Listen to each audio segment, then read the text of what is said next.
Hey guys, it's nighttime outside, and I'm sitting outside of a meeting I'm supposed to go into in the next 5 minutes. I'm 5 minutes early, so I just decided to record my intro, for a YouTube video in my car. I kind of look cute though. I kind of like it. So just a little bit of a backstory. The meeting is because I work at a club as a bartender, and they were doing a mandatory meeting tonight, which is interesting because looking around, there's so many cars here, and I've only actually met like maybe 10 people tops that work here, but they made it mandatory. Like if you want to work opening week, you have to be here. And there's so many cars. I'm like, how many employees are there that I've never seen at any of the photo shoots? Because they do photo shoots for promotions and stuff. But anyways, this is the intro for today's video. Today's video is going to be all about some toads, frogs. I never really researched what species they were that we rescued from a construction site that I was working on. I was helping build a deck for a company that a family member of mine owns. They hired me for that week to help build decks, and it was on this one job site that we found toads, frogs. I never found out one or the other. There was one that we found in a hole that we had dug a week prior and had left the hole there because there was a storm. We couldn't work that whole week because of the storm, and when we came back it was in there. We don't know how long it was in there, and the hole was filled with water, and depending on the species, they don't always react very well to that. But anyways, that frog was starving, pale, barely moving. So we took that one home, or toad. And the second one was being eaten by a snake, but was too big for the snake, so the snake gave up and went away. And I was wondering if it was going to survive the night or not, so I took that one home to see if it would survive. And then the third one, we were using a digging bar in one of the holes, and we were unsure if the digging bar hit the toad or not. And my partner was very upset, and when I told him it was still alive, demanded that we take it home and make sure it's okay, because it did pretend to be dead at first. It definitely was pretending, and so we took that one home and made sure that it was okay. So these are the stories of 3 frogs that we nursed back to health, and you can see in the beginning versus in the end. It's going to be very short because we didn't keep them very long, because the whole goal was just making sure that they were alright and then releasing them. This was not a keeping them thing. It was just rehab, release real quick, so that we wouldn't like imprint on them or anything. We only kept them for a week tops. But yeah, I hope you enjoy the video, and there are tons more to come. I have a ton of updates for you guys on everything, and I moved again. So yeah, there's tons of videos coming soon. So yeah, I hope you enjoy. If you like it, give a like, thumbs up, subscribe to the channel, and I'll see you guys in the next one. We found 3 frogs in these 3-foot holes that we had dug last week, but this one was super pale and not moving very much. I could touch it and wouldn't mind at all. Those holes had filled with water, and we had no idea how long he was inside that hole during the storm last week. But I put him somewhere safe and dry so that I him in a little while. I checked back 3 hours later, and he still did not move from the spot that I had left him. So I decided to take him home and rehab and release him. The big concerns were that he had way too much water in his system and might be starving. This is the tank that I'm going to be putting him in. There was some cracks along the bottom and side that I just took some silicone to and then smoothed out the silicone as best as I could.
He was super hungry and started eating right away. This was about a dozen crickets that I had gotten him from the store in a size small. I also had sent him 2 wild crickets at the job site we were at.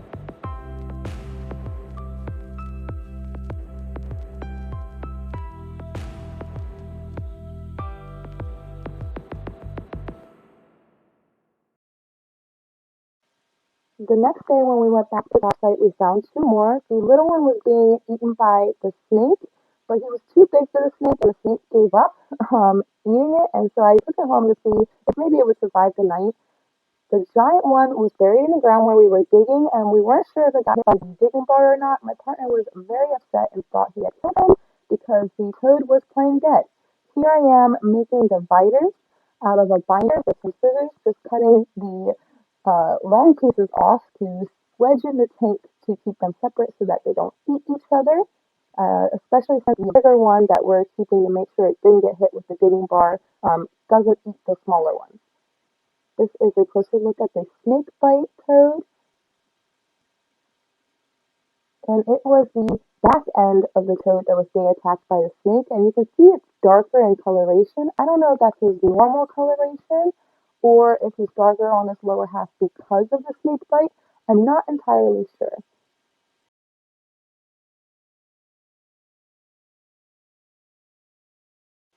Here I am putting the big guy in this section all the way to the right, and they all have their own water dishes in their sections. He was extremely inflated and puffed up, and we didn't know if he's normally like this or just a side effect from being hit by the digging bar, if he was hit by it. This is our day 1 toad. He's gotten a little better with his color. He's much more brown and not as pale, and he's definitely moving around a lot more, so he is getting better.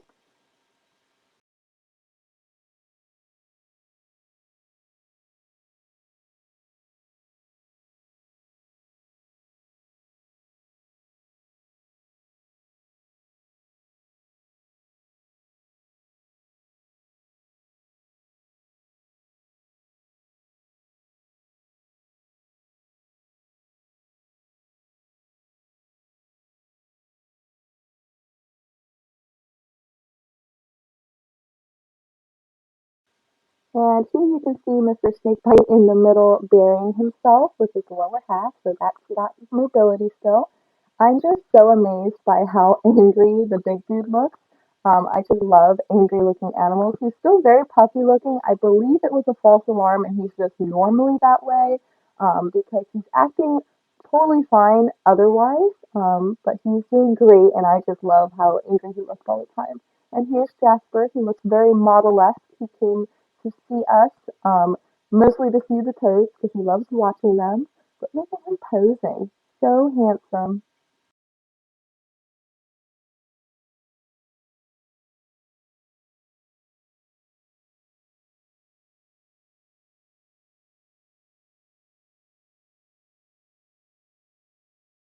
And here we are on release day. We kept them for about a week total for all of them.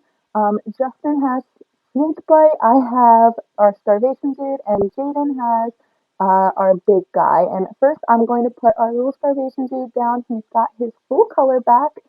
He's completely brown now, not as pale as he was when we first got him. And my theory with this was to pour the dirt on top of him after I put him down so that he would feel more protected and like more buried, but he just wanted to get right back out in the world and hop away. And you can see him camouflaged at the tree. And then next was Justin with our snake bite dude. And he had the same theory. It didn't really get executed the best of the ways. But I have no doubt that they are just happy to be back in the wild. And now Jaden is putting our big angry guy under some bushes for some shade and some cover. She's a little scared picking him up because he's so huge. It was really hard to return this guy to the wild because I kind of wanted to keep him. I just love really angry looking animals, but he belongs in the wild and now he's back home in nature where he belongs. Hello, Jane from the future. I just got done editing this video, so I wanted to hop on here and create my outro because apparently I never did that. Thanks so much for watching the video, guys. If you liked it, please give it a thumbs up. If you haven't already done so, subscribe to my channel. I got tons of news and things coming up. I've been doing a bunch of vlogs to try and keep up with videos, even though I have a lot going on. I was like, maybe I'll just show you guys what all I have going on. So there's a lot of videos coming up soon. So again, thanks so much for watching, and I will see you guys in the next one. Bye!